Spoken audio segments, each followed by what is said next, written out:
Bismillahirrahmanirrahim. Now we are going to start our another series of lecture on pharmacokinetics, and in the pharmacokinetics this is intravenous infusion, and this topic is covered from the chapter 6 of Applied Biopharmaceutics and Pharmacokinetics by Leon Scherzel, 7th edition. So now let us start. What is intravenous infusion? So in general background, drugs may be administered to the patient by oral, topical, parenteral और other various routes of administration. Okay, तो drug की administration जो है वो बहुत सारे मुख्तलिफ root से होती है, जिसमें ओरल भी है, टॉपिकल भी है, पेरेंट्रल भी है, अदर्स में जैसे इंट्राथीकल हो गया और इसके अलावा रेक्टल रूट हो गया, तो ये ट्रांसडर्मल रूट हो गया, तो ये सारे रूट्स हमारे पास मौजूद हैं. Examples of parenteral routes of administration include intravenous, subcutaneous and intramuscular. और अगर हम पेरेंट्रल की बात करें तो वैसे तो इसमें इंट्राथीकल भी आता है, लेकिन ज़्यादा कॉमनली जो यूज़ किए जाते हैं वो intravenous, subcutaneous and intramuscular. Now come to the intravenous. Intravenous drug solution में either be injected as a bolus dose all at once or infused slowly through a vein into the plasma at a constant rate. This constant rate is called zero order input और zero order kinetic के ज़रिए drug का input होना. तो intravenous infusion जो है हम दो तरीके से देते हैं, या इंट्रावेनस ड्रग जो है वो हम दो तरीके से देते हैं, intravenous bolus dose and intravenous infusion. जो बोलस डोज है वो एट वंस यानी इंजेक्शन में ड्रग फिल की और नीडल जो है वो इंसर्ट की वेन में, और at once all of a drug pushed into the vein, तो इसको हम कहते हैं आईवी बोलस डोज. लेकिन इन्फ्यूज स्लोली का मतलब ये है कि इसमें आहिस्ता आहिस्ता ड्रग जो होती है वो वेन के अंदर एंटर होती है. Like for example large volume parenteral drugs जैसे डेक्सट्रोज सेलाइन होता है, नॉर्मल सेलाइन होता है, टोटल पेरेंट्रल न्यूट्रिशन होते हैं. इसके अलावा इन्फ्यूजन है फ्लैजिलिन या मेट्रोनाइडाजोल का, एसिटामाइनोफिन का, पैरासीटामोल का, तो ये जो है वो इन्फ्यूजन के ज़रिए दिए जाते हैं एक फिक्स रेट से. The main advantage for giving a drug by IV infusion. अब इसका एडवांटेज क्या है? It allows precise control of plasma drug concentration to fit the individual needs of the patient. तो इसका सबसे बड़ा फ़ायदा ये होता है कि हम इसको कंट्रोल कर सकते हैं प्लाज्मा कंसंट्रेशन को प्रिसाइजली, कि कब बढ़ानी है कंसंट्रेशन, कब कम करनी है. For example a patient is admitted to the hospital with tachycardic arrhythmia, tachy arrhythmia हो रहा है, एडमिट हुआ है, आपने उसको इंट्रावेनस इन्फ्यूजन कोई एंटी एरिथमिक ड्रग का दिया. अब देखा कि उसका अगर सपोज दैट कि उसके कार्डिक एरिथमिया जो है वो कंट्रोल में आ गया, तो उसके बाद उसकी जो डोज जो थी वो जो है वो थोड़ी सी यानी इन्फ्यूजन रेट स्लो कर दिया. अब वो कंट्रोल में है, मेंटेन है, लेकिन हमने देखा 2-4 घंटे के बाद अब उसका हार्ट बीट दोबारा बढ़नी शुरू हो गई, आपने फिर इन्फ्यूजन रेट तेज़ कर दिया, दोबारा वो कंट्रोल में आ गई, यानी इस तरह से कंट्रोल किया. फिर उसके बाद आपने 4-6 घंटे चला, फिर आपने देखा कि अब पेशेंट ब्रेडिकार्डिया में जा रहा है, यानी हार्ट रेट बहुत स्लो हो रहा है. तो इसका मतलब ये हुआ कि अब इसका इन्फ्यूजन रेट स्लो करना चाहिए. तो फिर हमने उसको स्लो कर दिया इन्फ्यूजन रेट को, फिर हमने उसको इसी तरह से चलने दिया. फिर चलते चलते 4-6 घंटे गुजरे, 10 घंटे गुजरे, फिर दोबारा हार्ट रेट बढ़ने लगा. अब हमने कहा कि नहीं, इसका मतलब ये कि अब इन्फ्यूजन रेट बढ़ाना चाहिए. तो इस तरह से हम इसको प्रिसाइजली कंट्रोल कर सकते हैं according to the need of the patient and clinical situation of the patients. इसके अलावा for a drug with narrow therapeutic window like heparin, IV infusion maintain an effective constant plasma drug concentration by eliminating wide fluctuation between the peak and trough यानी maximum और minimum plasma drug concentration. इसके अलावा जो drug होती है narrow therapeutic index drugs, heparin, ये drug वो होती हैं जिनमें पीक और यानी जिनका जो थेराप्यूटिक विंडो होती है, यानी मिनिमम और मैक्सिमम कंसंट्रेशन के दरमियान जो डिफरेंस होता है वो बहुत कम होता है, यानी ज़रा सी ड्रग की कंसंट्रेशन ज़्यादा हुई तो टॉक्सिसिटी अपीयर हो जाती है. अब अगर हम ये ड्रग दे रहे हैं मल्टी डोजिंग प्रोसेस से, यानी अभी एक डोज दी, फिर 12 घंटे बाद अगली डोज थी, तो उसमें ये होता है जिस वक्त हमने वो आईवी ड्रग दी है तो उस वक्त तो इसकी ड्रग कंसंट्रेशन मैक्सिमम पे पहुंच जाएगी, फिर वो आहिस्ता आहिस्ता एलिमिनेट होते होते अपना रिस्पांस प्रोड्यूस करते करते जब अगली डोज का टाइम आ रहा होगा 12 घंटे के बाद, तो उस वक्त उसकी कंसंट्रेशन मिनिमम हो जाएगी, यानी ट्रफ पे आ जाएगी. उस वक्त जैसे ही आप अगली डोज देंगे फिर कंसंट्रेशन पीक पे जाएगी. तो इस तरह से ये पीक एंड ट्रफ यानी मैक्सिमम मिनिमम के दरमियान फ्लक्चुएशन चलेगी. तो इसमें बाज़ दफ़ा ऐसा होता है कि कंसंट्रेशन जो है, क्योंकि नैरो थेराप्यूटिक है, वो मैक्सिमम जो है वो MTC को यानी मिनिमम टॉक्सिक को क्रॉस कर जाती है, जिसकी वजह से जो है वो उस फ्लक्चुएशन की वजह से ड्रग की टॉक्सिसिटी अपीयर हो जाती है। लेकिन अगर हम आईवी इन्फ्यूजन दे रहे हैं तो फिर इसमें ऐसा नहीं होगा, बल्कि एक कांस्टेंट प्लाज्मा कंसंट्रेशन इस्टेब्लिश हो जाएगी, जिसको हम स्टेडी स्टेट कंसंट्रेशन कहते हैं, और ये पीक एंड ट्रफ वाली सिचुएशन नहीं होगी। तो इससे जो होगा उस चीज़ का रिस्क कि वो अगर हमने डोज दिया और वो मैक्सिमम जो है एमटीसी को क्रॉस कर जाए, तो इस चीज़ का रिस्क कम हो जाएगा। इसके अलावा IV infusion of drugs such as antibiotics may be given with IV fluids के साथ दे सकते हैं, लाइक इलेक्ट्रोलाइट्स एंड न्यूट्रिएंट्स के साथ। इसके अलावा duration of the drug therapy may be maintain और terminated as needed using IV infusion. तो जब आप चाहें कि ड्रग जो है वो आईवी इन्फ्यूजन से जा रही है, अब आपको लगता है कि ठीक है अब ये इसको हमें स्टॉप करना चाहिए, और ये कि ड्रग जो है वो काफ़ी एडमिनिस्टर हो चुकी है और disease is now under control, तो हमें ड्रग को स्टॉप करना चाहिए, तो हम इन्फ्यूजन को स्टॉप कर सकते हैं, यानी टर्मिनेट कर सकते हैं। अगर हमें लगता है कि जो है वो उसको नहीं मेंटेन रखना चाहिए, अब ये जारी रखना चाहिए, तो हम इसको जारी भी रख सकते हैं। The plasma drug concentration time curve of a drug given by constant IV infusion is shown in figure 6.1। ज़रा इस फिगर 6.1 को हम पहले देख लेते हैं। वो ये रही, ये जो है वाई एक्सिस पे प्लाज्मा लेवल है और यहाँ पर एक्स एक्सिस पे टाइम है। तो ये ज़ीरो टाइम पर हमने जब आईवी इन्फ्यूजन स्टार्ट किया तो ड्रग की कंसंट्रेशन ज़ीरो थी, फिर ड्रग की कंसंट्रेशन आहिस्ता आहिस्ता बढ़नी शुरू हुई, बढ़ती गई यहाँ तक कि ये एक प्लेट्यू या स्टेडी स्टेट लेवल अचीव हो गया। तो ये जो स्टेडी स्टेट लेवल है, अगर ये एमटीसी और एमईसी के दरमियान में है तो ठीक है, नो प्रॉब्लम, चलने देंगे, और ये इससे जो पेशेंट की जो डिजीज़ होगी वो अंडर कंट्रोल रहेगी। और अगर ये एमटीसी से ऊपर है तो इसको नीचे लाना पड़ेगा, यानी इन्फ्यूजन रेट स्लो करना पड़ेगा। और अगर ये जो है वो एमटीसी एमईसी से कम है, यानी अभी रिस्पॉन्स ही नहीं आ रहा, तो फिर इन्फ्यूजन रेट बढ़ाएं ताकि ये स्टेडी स्टेट ऊपर चला जाए, ठीक है, तो ताकि फिर वो एमईसी एमटीसी के दरमियान आए और दोबारा फिर ड्रग का रिस्पॉन्स आना शुरू हो जाए।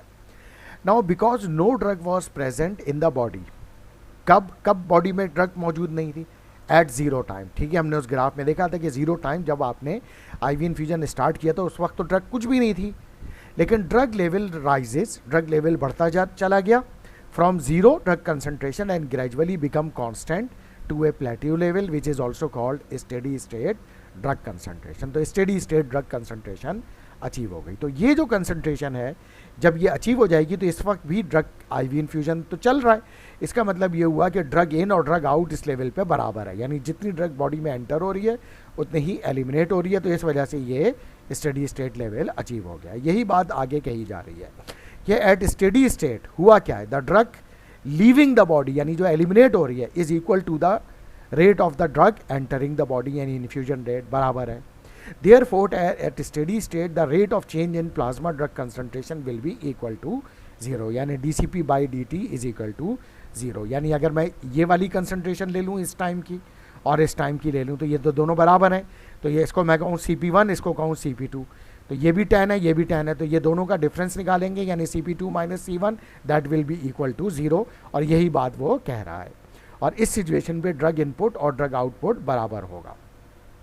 Based on this simple mass relationship, pharmacokinetic equation for infusion may be derived depending on whether drug follow one or two compartment kinetic। तो इसकी बेस पर इसकी इक्वेशन को हम ड्राइव कर सकते हैं। नाउ अब हम आते हैं सबसे पहले वन कंपार्टमेंट मॉडल ड्रग्स पे, आईवी इन्फ्यूजन पे। The pharmacokinetics of a drug given by constant IV infusion follow a zero order input process in which drug is directly infused into the systemic circulation। तो zero order input इसलिए कह रहे हैं क्योंकि एक fix rate से drug body में enter हो रही है, ना उससे बढ़ रहा है ना उससे कम कर रहे हैं हम। वो फिक्स रेट, जिस रेट पे हमने रेट ऑफ इन्फ्यूजन सेट किया हुआ है उसी पे जो है वो ड्रग बॉडी के अंदर एंटर हो रही है। For most drugs elimination of a drug from plasma is first order process. और ये बात आप याद रखिएगा कि अराउंड 80% ऑफ ड्रग जो बॉडी से एलिमिनेट होती हैं उसका एलिमिनेशन प्रोसेस जो होता है वो फर्स्ट ऑर्डर होता है। फर्स्ट ऑर्डर प्रोसेस क्या होता है कि जब ड्रग की कंसंट्रेशन ज़्यादा है बॉडी में या अमाउंट ज़्यादा है तो उसका जो एलिमिनेशन प्रोसेस है वो ज़रा फास्ट हो जाएगा, रैपिड हो जाएगा, और जब ड्रग की कंसंट्रेशन या अमाउंट कम होगा तो उसी तरह से उसका जो एलिमिनेशन प्रोसेस है वो भी कम हो जाएगा। तो यानी जो हाफ लाइफ होगी वो that will be remains constant, तो उस वजह से जो है उसकी हाफ लाइफ फिक्स रहेगी। Therefore in this one compartment model the infuse drug follow zero order input, यानी ये जो इन्फ्यूजन है ये जीरो ऑर्डर इनपुट है, और क्योंकि ड्रग आउट जो हो रही है बॉडी से वो फर्स्ट ऑर्डर प्रोसेस से हो रही है, तो ड्रग जो है वो का जो आउट है वो फर्स्ट ऑर्डर आउटपुट है। तो हम आईवी इन्फ्यूजन को ये भी कह सकते हैं कि this is drug zero order input and first order output. The change in the amount of drug in the body at any time during infusion is the rate of input minus the rate of output. Rate of input क्या है, वो ये R है, output क्या है, ये KDB है, यानी इन दोनों का डिफरेंस दरअसल ड्रग की कंसंट्रेशन, चेंज ऑफ कंसंट्रेशन जो होगा वो बताएगा, यानी DDB/dt। अब ये देखिए R जो है वो इंडिपेंडेंट है, यानी सिर्फ एक ही फैक्टर है जो कि जीरो ऑर्डर है, क्योंकि ये फिक्स रेट से जा रहा है।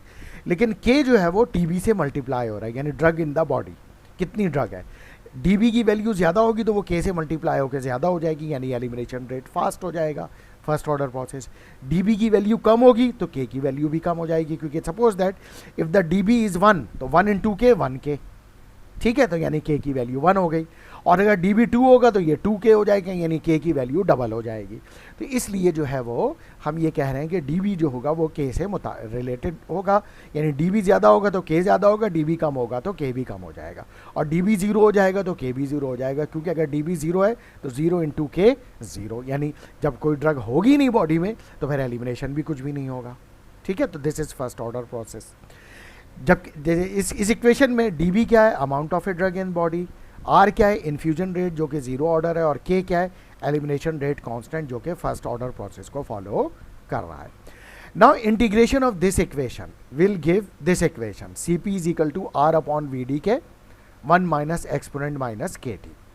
इस इक्वेशन में R क्या है, रेट ऑफ इन्फ्यूजन, यानी किस रेट से ड्रग बॉडी में एंटर हो रही है, VD उस ड्रग का वॉल्यूम ऑफ डिस्ट्रीब्यूशन, K जो है ड्रग का एलिमिनेशन रेट कांस्टेंट है, और ये K भी वही एलिमिनेशन रेट कांस्टेंट है। इस फॉर्मूले से आप किसी भी टाइम पर अगर आपके पास ड्रग का R मौजूद है, VD और K मौजूद है, तो आप ड्रग उस टाइम पर CP मालूम कर सकते हैं। Suppose that a physician is giving a drug with infusion rate 10 milligram per hour, यानी R हो गया 10।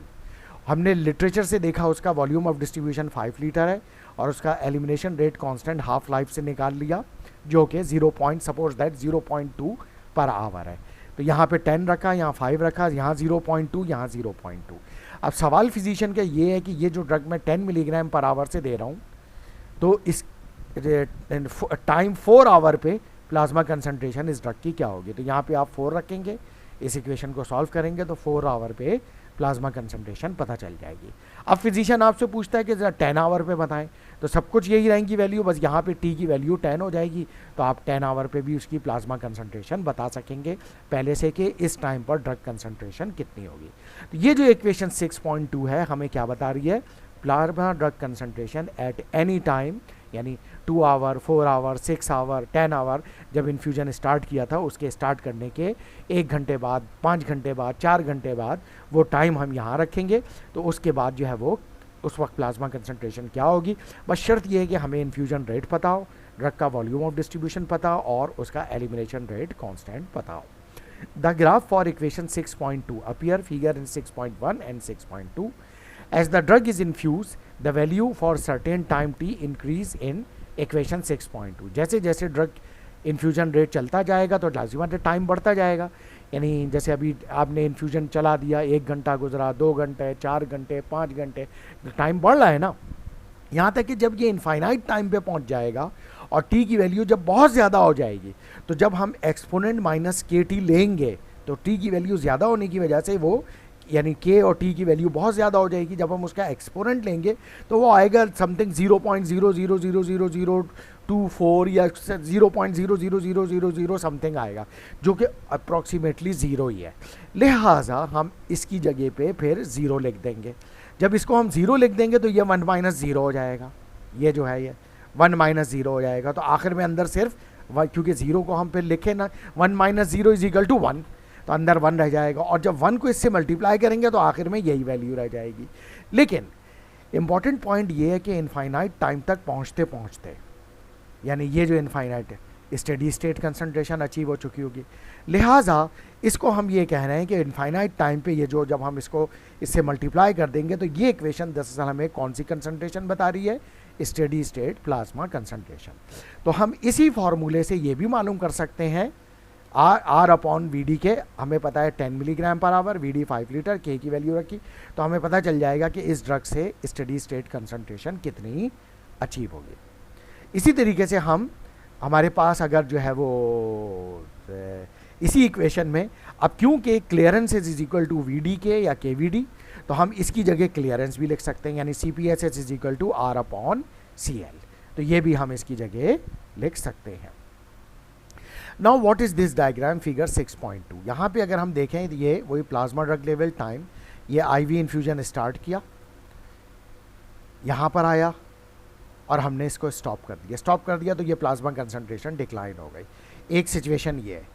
दूसरी सिचुएशन ये है कि नहीं, हमने यहाँ स्टॉप नहीं किया बल्कि इसको चलने दिया, और फिर ये जब ये यहाँ पहुँचा, यानी जब इसकी स्टेडी स्टेट कंसंट्रेशन अचीव हो गई, फिर हमने इसको स्टॉप कर दिया, अब प्लाज्मा कंसंट्रेशन कम होना शुरू हो गई, क्योंकि एलिमिनेट भी तो होगी ना। तो ये दो सिचुएशन है। अब ये दो सिचुएशन में इंपॉर्टेंट पॉइंट क्या है कि ये जो एलिमिनेशन है ये भी फर्स्ट ऑर्डर प्रोसेस से हो रही है, ये जो एलिमिनेशन है ये भी फर्स्ट ऑर्डर प्रोसेस से हो रही है। हम इसके स्लोप से के मालूम करना चाहें तो उससे भी मालूम कर सकते हैं, और इसके स्लोप से के मालूम करना चाहें तो उससे भी मालूम कर सकते हैं, और दोनों की जो के वैल्यू होगी वो सिमिलर होगी। तो यानी इसका मतलब ये हुआ कि स्टेडी स्टेट अचीव हो या ना हो, उसके बाद जब हमने इन्फ्यूजन स्टॉप कर दिया तो जो ड्रग डिक्लाइनिंग फेज होगा उसका जो स्लोप होगा, उससे जो हम स्लोप को जब कैलकुलेट करेंगे तो उससे हम एलिमिनेशन रेट कांस्टेंट ड्रग का मालूम कर सकते होंगे। Now steady state drug concentration and the time needed to reach steady state. Steady state drug concentration क्या है और स्टेडी स्टेट कंसंट्रेशन अचीव करने में कितना टाइम लेगी कोई भी drug. Once the steady state is reached, the rate of drug leaving the body is equal to the rate of drug entering the body. तो ये बात हम पहले भी कर चुके हैं कि स्टेडी स्टेट पे ड्रग इन और ड्रग आउट बराबर हो जाते हैं। इन अदर वर्ड्स, दूसरे मानों में there is no net change in the amount of a drug in the body as a function of time during a steady state, यानी CP2 minus CP1 steady state पे बराबर होंगी तो दोनों का डिफरेंस 0 आएगा। तो यानी कोई चेंज नहीं है अमाउंट में, सेम फिक्स रहेगी। Drug elimination occur according to first order elimination kinetics, जैसे हमने बात की। Now whenever the infusion stop, यानी अब ये जो पिछला ग्राफ था उसी के बारे में बात हो रही है कि जब भी इन्फ्यूजन स्टॉप करते हैं आइदर बिफोर और आफ्टर स्टेडी स्टेज रीच्ड, यानी स्टेडी स्टेट रीच होने से पहले या स्टेडी स्टेज रीच होने के बाद, the drug concentration always decline to first order kinetics, और जब वो डिक्लाइन होने के बाद the slope of the elimination curve will be able to equal to value of K, यानी उसके स्लोप से हम के की वैल्यू यानी एलिमिनेशन रेट कांस्टेंट मालूम कर सकते होंगे। Even if the infusion is stopped before the steady state is reached, the slope of elimination curve remains the same। यानी जैसे मैंने पिछली स्लाइड में बताया था कि चाहे हम स्टेडी स्टेट आने से पहले इस कर्व से के की वैल्यू कैलकुलेट करें या स्टेडी स्टेट आने के बाद इस कर्व से कैलकुलेट करें, दोनों सिचुएशन में ये जो के की वैल्यू होगी वो सेम होगी। Now the time required to reach the steady state drug concentration in the plasma is dependent on the elimination rate constant for a drug at constant volume of distribution. But because drug elimination is a exponential यानी first order process होता है, the plasma drug concentration become asymptomatic to the theoretical steady state plasma drug concentration। तो theoretical steady state concentration से इसका कोई खास relationship नहीं है, यानी ये कि वही है कि steady state या उससे पहले भी ये डिक्लाइन होगा तो फिर हम उससे एलिमिनेशन रेट कांस्टेंट मालूम कर सकते हैं। For zero order elimination process, if rate of drug input is greater than the rate of elimination, अगर zero order input elimination, अगर situation ऐसी हो जाए कि ड्रग का एलिमिनेशन जीरो ऑर्डर हो जाए और ड्रग का जो बॉडी में एंट्री है वो ज़्यादा हो जाए, यानी जो इनपुट रेट है वो ग्रेटर हो जाए, यानी जो इन्फ्यूजन रेट है उसको हम बढ़ा दें, तो क्या होगा, plasma drug concentration will keep increasing and no steady state will be reach. यानी अगर हम इस डायग्राम को फिगर को दोबारा देखें कि ये जो है इस सिचुएशन पे तो ये हो गया था ना कि फर्स्ट ऑर्डर एलिमिनेशन हो रहा है और जीरो ऑर्डर इनपुट है और इन और आउट बराबर है, लेकिन अगर ड्रग इन का जो रेट है इन्फ्यूजन रेट फास्ट हो और एलिमिनेशन रेट जीरो ऑर्डर यानी फिक्स हो, तो फिर ये तो ग्राफ ऊपर ही चलता चला जाएगा और कोई स्टेडी स्टेट अचीव नहीं होगा। तो इसलिए यही बात वो यहाँ पर कह रहे हैं कि ज़ीरो ऑर्डर एलिमिनेशन अगर हो गया तो rate of input is greater than rate of elimination and plasma drug concentration will keep increasing, मुसलसल बढ़ती रहेगी और no steady state will be reached. और अगर स्टेडी स्टेट नहीं रीच करेगा तो फिर वही होगा कि प्लाज्मा कंसंट्रेशन इस हद तक बढ़ जाएगी कि वो पोटेंशियली डेंजरस होगी, क्योंकि वो फिर बॉडी में सैचुरेशन के प्रोसेस कर देगी, यानी मेटाबोलाइज भी फर्दर नहीं होगी, एलिमिनेट भी मजीद नहीं होगी, और उससे उसकी कंसंट्रेशन इतनी ज़्यादा हो जाएगी कि वो टॉक्सिसिटी प्रोड्यूस करे। But in clinical practice, drug activity will be observed when the drug concentration is close to the desired plasma drug concentration, which is usually the target or desired steady state concentration. तो in clinical practice हम क्या करते हैं कि drug को concentration को उतना रखते हैं जितनी कि हमें ज़रूरत है। लाइक फॉर एग्जांपल वो हमें पता होता है कि जैसे फेनिटॉइन को ले लें, फेनिटॉइन की जो प्लाज्मा कंसंट्रेशन है, यानी जिसका जो थेरेप्यूटिक विंडो है वो 10 से 20 मिलीग्राम पर लीटर होता है, यानी 10 से कम नहीं होनी चाहिए, 20 से ज़्यादा नहीं होनी चाहिए। 10 से कम होगा फेनिटॉइन की कंसंट्रेशन तो थेराप्यूटिक इफेक्ट नहीं आएगा क्योंकि 10 MEC है, और 20 जो है MTC है, यानी 20 से ऊपर जाएगा तो फेनिटॉइन की टॉक्सिसिटी आनी शुरू हो जाएगी। तो फिर इसका मतलब है कि 10 से 20 के दरमियान में फेनिटॉइन की कंसंट्रेशन रहनी चाहिए।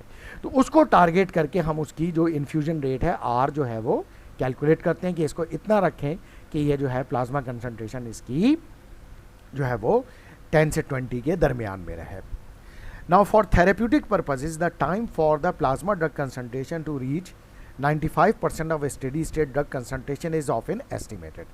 तो अक्सर बेशतर हम 95% स्टेडी स्टेट कंसंट्रेशन जो है वो कैलकुलेट करते हैं और टाइम मालूम करते हैं कि जब सपोज दैट फिजिशियन ने आपसे सवाल पूछा कि मैं ये ड्रग अभी स्टार्ट करा रहा हूँ इस इन्फ्यूजन रेट से, तो मुझे ये बताइए कि इसका स्टेडी स्टेट कब अचीव होगा। तो आपने अगर 90 आप जो है स्टेडी स्टेट, जैसे सपोज दैट अगर उसकी स्टेडी स्टेट कंसंट्रेशन है 10 मिलीग्राम पर लीटर, तो उसका 95% कितना होगा 9.5 मिलीग्राम पर लीटर, तो यानी उसकी 9.5 मिलीग्राम कितनी देर में पहुंचेगी वो आप कैलकुलेट कर सकते हैं। इसके अलावा आप ये भी कैलकुलेट कर सकते हैं कि 90% स्टेडी स्टेट कितनी देर में अचीव होगा, यानी वही ड्रग 9 मिलीग्राम पर लीटर कितनी देर में अचीव करेगी कंसंट्रेशन, 9.5% या 9.5 मिलीग्राम या 9.9 मिलीग्राम जो कि तकरीबन 10 मिलीग्राम है, कितनी देर में पहुंचेगी। तो ये हम कैलकुलेट कर सकते हैं। वो कैसे कर सकते हैं, उसके लिए ये फार्मूला है। अगर मुझे चेक करना हो कि time to achieve 99% steady state क्या है, तो वो मैं क्या करूँगा, उस ड्रग की हाफ लाइफ को 3.32 से मल्टीप्लाई कर दूँगा। अगर मुझे 95% मालूम करना है तो 4.32 टी हाफ से मल्टीप्लाई कर दूँगा उस ड्रग की हाफ लाइफ को, और अगर मुझे 99% मालूम करना है तो वो 6.65 इंटू टी हाफ, यानी उसकी जो हाफ लाइफ होगी उससे मल्टीप्लाई कर दूंगा। तो मेरे पास इतने आवर आ जाएगा कि ये ड्रग जो है वो इतने घंटे में इतनी जो है वो स्टेडी स्टेट अचीव कर लेगी। सपोज दैट अगर उस ड्रग की हाफ लाइफ 10 आवर है तो 90% स्टेडी स्टेट यानी 9 मिलीग्राम पर लीटर वो पहुँचेगी 10 इंटू 3.32 यानी 33.2 आवर। तो अगर मैं इसको 3.2 आवर को 24 आवर से डिवाइड करूंगा तो ये तकरीबन आएगा 1.25 दिन के करीब, यानी 1 दिन से ज़्यादा और 1.5 दिन से कम। उसके दौरान 90% स्टेडी स्टेट यानी 9 मिलीग्राम पर लीटर इस ड्रग की कंसंट्रेशन अचीव होगी। और 9.5 कब अचीव होगी, 43.10 इंटू 4.32 यानी 43.2 आवर। इसको भी 24 से डिवाइड कर लूँगा तो डेज में आ जाएगी। इसी तरीके से 99% यानी 9.9 मिलीग्राम पर लीटर कितनी देर में अचीव होगी, तो 10 इंटू 6.65 66.5 आवर। इसको भी 24 से डिवाइड करूंगा तो मेरे पास डेज आ जाएंगे कि इतने दिनों में ये 9.9 मिलीग्राम पर डेसीलीटर कंसंट्रेशन अचीव कर लेगी। तो आप पहले से प्रेडिक्ट कर सकते बता सकते होंगे फिजिशियन को कि इसकी स्टेडी स्टेट कंसंट्रेशन कितनी देर में अचीव होगी, ताकि आप ये, क्योंकि स्टेडी स्टेट कंसंट्रेशन वो है जो कि डिज़ायर कंसंट्रेशन है जिस पे उस ड्रग का ऑप्टिमम थेराप्यूटिक रिस्पॉन्स आएगा। तो अगर उसमें बहुत ज़्यादा देर लगेगी और पेशेंट जब तक बर्दाश्त नहीं कर सकता तो फिर आप जो फिजिशियन जो होगा वो उसको एक लोडिंग डोज देगा ताकि स्टेडी स्टेट कंसंट्रेशन फ़ौरन अचीव हो, क्योंकि वो आईवी इन्फ्यूजन से फिर वेट नहीं कर सकता, क्योंकि जब तक तो पेशेंट मर जाएगा। अगर बहुत ज़्यादा टाइम है यानी 5-6 दिन लगेंगे उसकी स्टेडी स्टेट अचीव होने में, तो फिर ये जो है वो बहुत ज़्यादा टाइम है, जब तक तो पेशेंट फिर मर जाएगा। इसलिए इसको हमें ये कैलकुलेट करना ज़रूरी होता है कि उसको स्टेडी स्टेट अचीव करने में वक्त कितना लगेगा। और ये बात याद रखिएगा, ड्रग की हाफ लाइफ जितनी कम होगी तो उतना ही जल्दी उसका स्टेडी स्टेट आ जाएगा। यानी अगर किसी की हाफ लाइफ 1 आवर है तो लाजिम बात है वो सिर्फ 3.32 आवर में 90% और 6.5 घंटे यानी 6.65 आवर में 99%, यानी कि इतनी जल्दी उसकी स्टेडी स्टेट कंसंट्रेशन अचीव हो जाएगी। तो ये जो बात याद रखिएगा, हाफ लाइफ कम होगी तो स्टेडी स्टेट जल्दी अचीव हो जाएगी, हाफ लाइफ जितनी ज़्यादा होगी स्टेडी स्टेट अचीव होने में उतना ही ज़्यादा टाइम लगेगा। यहाँ पे एक एग्जाम्पल ले लेते हैं। The time for drugs whose T half is 6 hour. To reach 95% of a steady state, plasma drug concentration will be approximately 4.32 T half. 4.3 को उन्होंने राउंड ऑफ करके 5 कर दिया, तो अब यानी 5 T हाफ, तो 5 इंटू 6 तो that is equal to 30 hour. यानी इस ड्रग को जिसकी हाफ लाइफ 6 घंटे है, इसको 95% स्टेडी स्टेट कंसंट्रेशन अचीव करने में तकरीबन 3 घंटे या उससे थोड़ा सा कम लगेंगे। अच्छा, अब एक और इम्पॉर्टेंट पॉइंट जो है वो इस ग्राफ से रिलेटेड है। ये ग्राफ मुझे ये बता रहा है कि जब मैंने इन्फ्यूजन रेट इस ड्रग का कम रखा तो ये इन्फ्यूजन रेट बढ़ते बढ़ते कम रखते हुए ये इसका स्टेडी स्टेट अचीव हो गया।